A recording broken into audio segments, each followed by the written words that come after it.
Hello, welcome to the Daily Devotional for Monday, April 1st. My name's Tim. I serve as lead pastor here at the river at Eureka River Online, and out on a walk, and I run across this big gravel lot with all this equipment on it, including these large road graders, and reminded me of something that happened about 30 years ago. I was asked by some friends if I wanted to be part of the snow removal crew at St. Louis International Airport, Lambert. I'm like, sure. What does that entail? I said, well, he said you have to apply, and then when it snows, we'll let you know what to do next. I'm like, okay, sounds good. For a young dad with young kids, it was great to have another source of income whenever it snowed. And so I remember the first couple times I got the call and go down to the airport, and they didn't have an office, so to speak. You just kind of hung out in your car. Thankfully, I had a 1986 Suburban at the point, so I could lean back and be comfortable, and while I waited, and we got paid while we waited, which is perfect, right? And so I remember the first time that actually snowed enough for us to go out and to plow snow.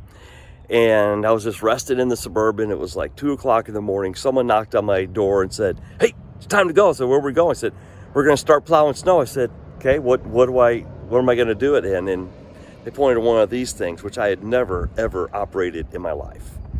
I've operated a Bobcat, but never a road grader like this.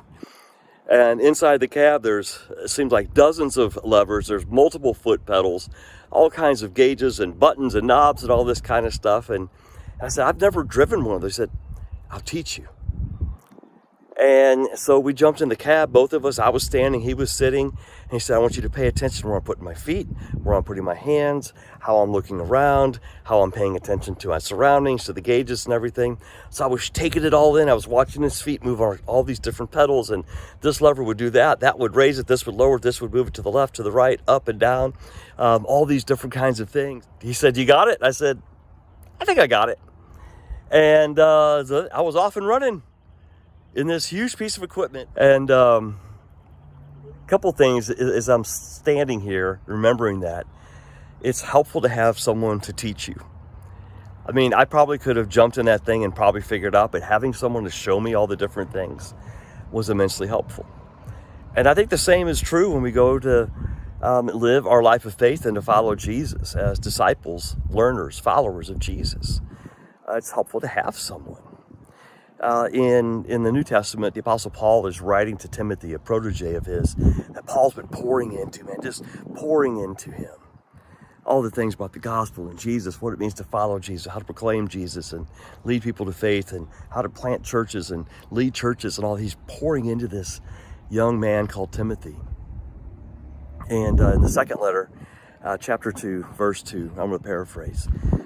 Paul says, these things which have been entrusted to me, I've entrusted to you, so that you may share with others who will share with others. Discipleship to the fourth generation. Paul pouring into Timothy, Timothy pouring into others, and those others pouring into others, and he keeps going on and on and on, even to this day. So that begs the question.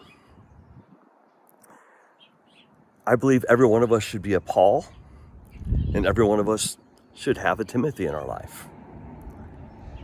So I know I have a couple of Pauls in my life, a couple other pastors that I meet with on a regular basis that pour into me and equip me further to follow Jesus and to lead in ministry. And I know I've got a couple of guys that I pour into one-on-one on a regular, consistent basis to further equip them in their faith journey and to hold them accountable. So, who's your Paul? And who are your Timothys? People that you're one-on-one investing in for the sake of the gospel. And if you're not sure who those are, that's okay. I want to challenge you. Find a Paul. Be a Paul. And find some Timothys. Well, we're grateful and thankful that you have provided a beautiful blueprint, a pattern of discipleship. Help us, Lord, to be faithful, to pour into others who will pour into yet others, so that we could all be equipped to mentor, to disciple someone else, all in the name